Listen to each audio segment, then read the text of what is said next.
Hi అండి, అందరికీ నమస్కారం. ఇక్కడ ఈ ప్లేట్లో వేస్తున్న వేడి వేడి పొగలు వస్తున్నాయి చూడండి. ఈ రెసిపీ చూస్తుంటే మీకు నోరు ఊరుతుంది కదా. అంతేకాదండి, ఇది చాలా సాఫ్ట్గా స్మూత్గా బాగా డెలిషియస్గా కనిపిస్తుంది కదా. మరి ఈ రెసిపీ ఏంటంటే పొంగలండి. పొంగల్ చేసుకుంటాం కదా, కానీ మనం ఎప్పుడు చేసుకునే పొంగల్ కాకుండా డిఫరెంట్ పొంగల్. అది ఎలాగో ఏంటో చూసేద్దాం రండి.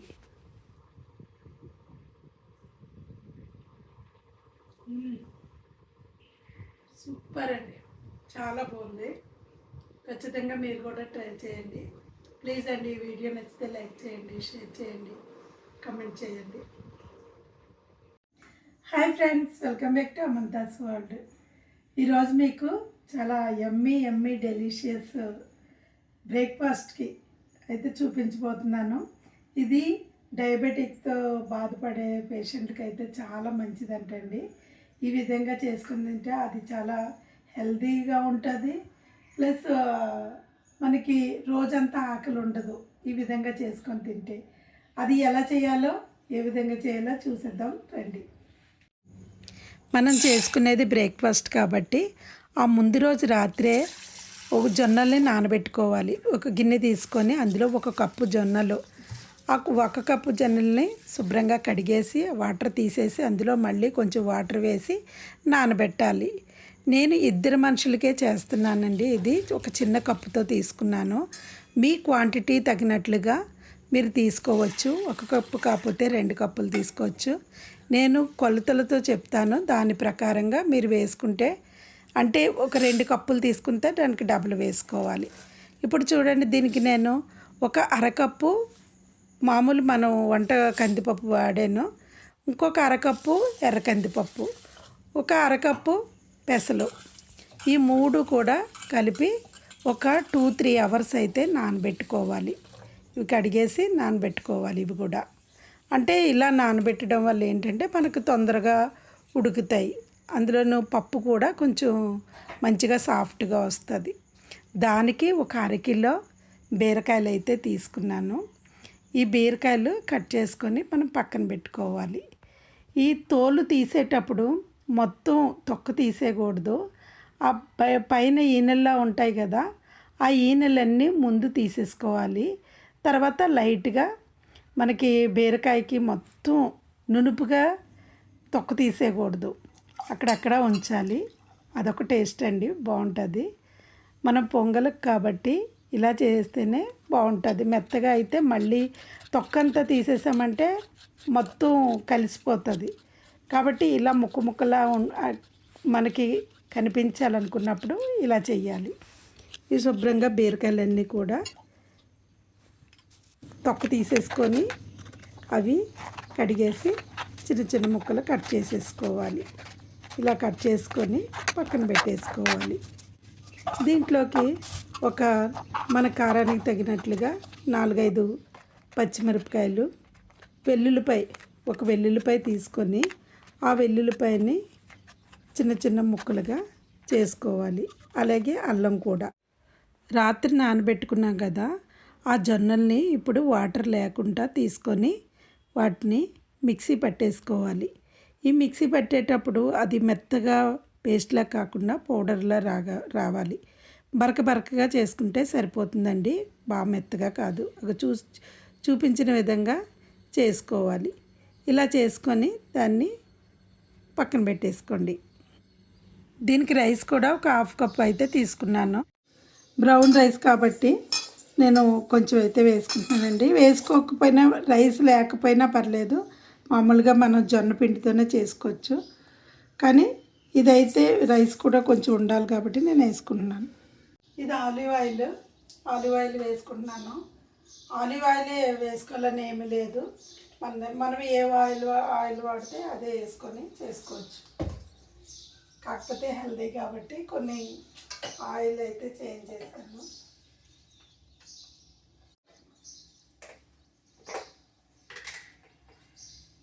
ఇందులో కొంచెం ఒక చిటికెడు జీలకర్ర,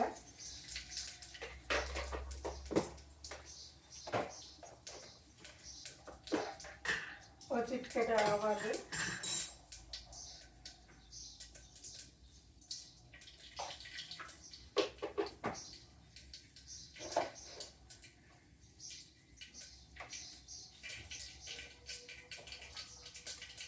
ఇవి అల్లం వెల్లుల్లి కట్ చేసుకొని పెట్టుకోవాలి. పచ్చిమిరపకాయలు మధ్యలోకి తీయించుకున్న పచ్చిమిరపకాయలు 4 వేసుకోవాలి. ఇందులో మనం ఉపయోగించేవి చాలా సింపుల్ ఇంగ్రీడియంట్స్ అండి, కానీ వీటినన్నింటినీ కలిపి చేసిన తర్వాత వచ్చే టేస్ట్ మాత్రం చాలా చాలా స్పెషల్గా ఉంటుంది. నెక్స్ట్ లెవెల్లో ఉంటుందండి, అంత బాగుంటుంది. అల్లం వెల్లుల్లి పేస్ట్ కాదండి, ఇలా కట్ చేసుకొని వేసుకోవాలి.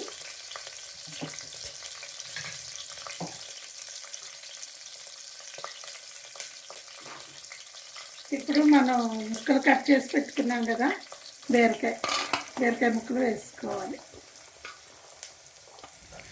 ఈ మధ్యకాలంలో ఆరోగ్యరీత్యా ఎక్కువగా జొన్న రొట్టెలు తింటున్నారు. అది అందరికీ జొన్న రొట్టె చేయడం రాదు, కొంతమంది ఎంతో అవస్థపడుతున్నారు. అలాంటి వాళ్ళ కోసం ఇది ఒక మంచి రెసిపీ అని అయితే చెప్పొచ్చు. ఎందుకంటే చక్కగా ఈజీగా చేసేసుకోవచ్చు ఈ జొన్న పిండితో. మీరు ట్రై చేసి చూసిన తర్వాత ఖచ్చితంగా అయ్యో ఇంతకాలం ఇంత తక్కువ ఇంగ్రీడియంట్స్తో ఇంత ఈజీగా చేయడం ఎలా చేయాలో అనుకోకుండా ఉండలేరు. మిరియాలు ఈ జీలకర్ర అవి వేసుకున్నప్పుడే వేసేయాలి, తాలింపులోనే వేసేసుకోవాలి.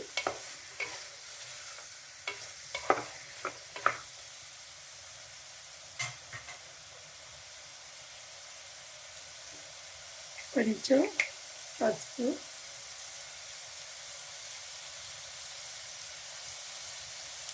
చాలా ఈజీగా చేసుకోవచ్చు. ఇది చాలా హెల్తీ అండి, చాలా బాగుంటుంది కూడా.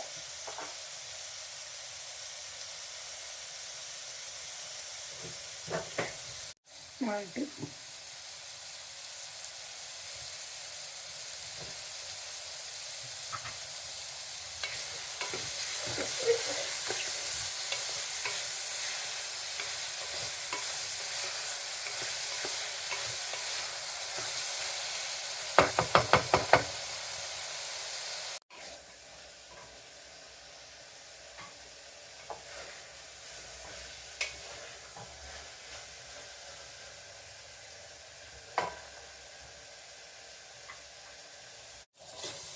బీరకాయ కొంచెం మగ్గిపోయింది కదా, ఇప్పుడు చూడండి పప్పులు ఒక 2-3 అవర్స్ అయితే నానబెట్టుకోవాలి. చక్కగా ఇలాగ వచ్చేసాయి మెత్తగా. ఇప్పుడు ఈ పప్పులు వేసుకోవాలి. ఇందులో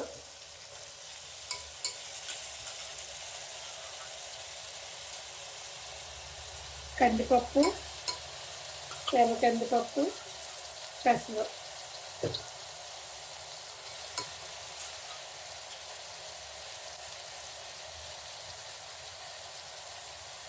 కారము మసాలాలు ఏమీ అవసరం లేదండి, ఏమి వేయకూడదు. ఆ కారం కూడా ఒక 4 పచ్చిమిరపకాయలు వేసుకున్నాం కాబట్టి దాంతో సరిపోతుంది. ఇందులోనే మనం కడిగి పెట్టుకున్నాం కదా బియ్యం, ఈ బియ్యం కూడా ఒక అరగంట నానితే సరిపోతాయి.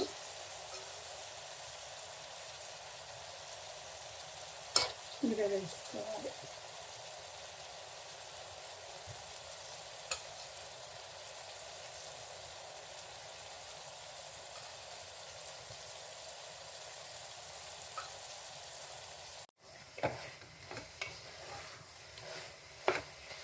మొత్తం బాగా కలిపేసుకోవాలి. కలిపేసుకొని ఉప్పు చూసుకోవాలి. ఇప్పుడే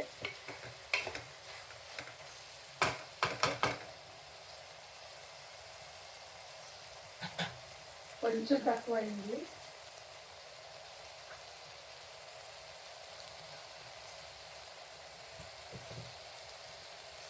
ఇప్పుడు ఇందులో కరివేపాకు,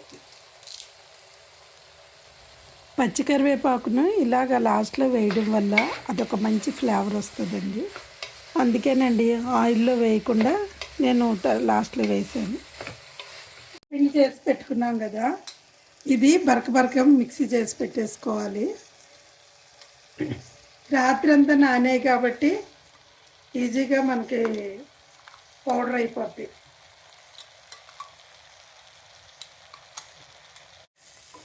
ఇప్పుడు మొత్తం అంతా బాగా మిక్స్ చేసుకోవాలి.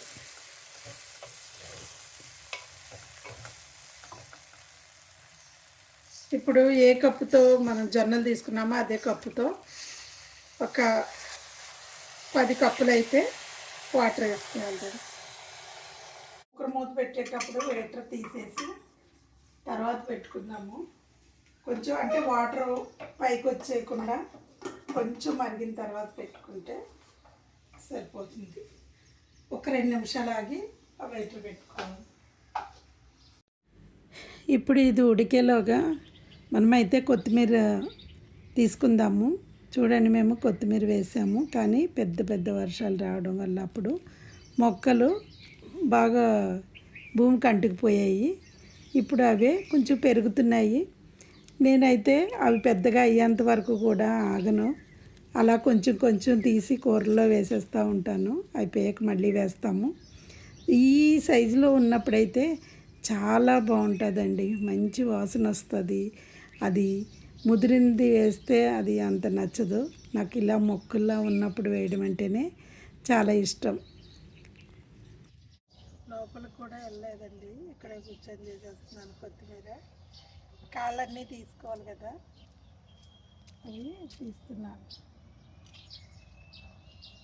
ఎంతైనా మనం పెంచుకున్న అరోమా వేరే, చాలా మంచి వాసన వస్తుంది.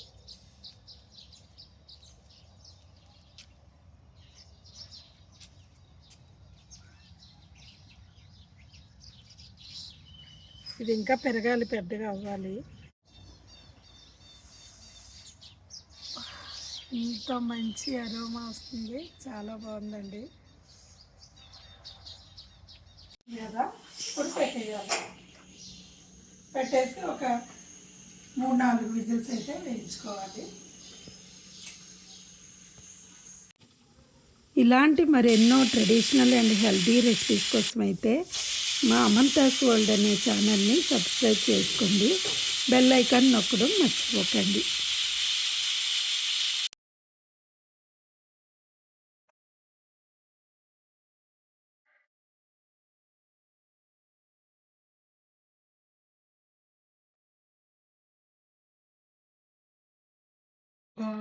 చాలా బాగా అయింది. చూడండి, ఇలా ఇలా ఉండాలి లూజ్గా. ఇప్పుడు ఇందులో ఒక్క నిమిషం మనం స్టవ్ వెలిగించుకొని కొంచెం మిరియాల పొడి వేసుకోవాలి. మనం ఆల్రెడీ తాలింపులో కొన్ని మిరియాలు వేసుకున్నాం కదా, ఎక్కువ కాకుండా ఒక 5-6 మిరియాలు వేసుకుంటే చాలు. ఇప్పుడు కొంచెం మిరియాల పొడి వేసుకోవాలి. తర్వాత అందులో కొత్తిమీర. దీని రుచి మరింత పెరగాలి అంటే మనము నెయ్యి వేసుకోవాల్సిందేనండి. నెయ్యి అయితే ఒక 2-3 స్పూన్స్ వేసుకుంటే దాని రుచి, టెక్స్చరు, అరోమా అన్నీ కూడా చాలా బ్యూటిఫుల్గా వచ్చింది.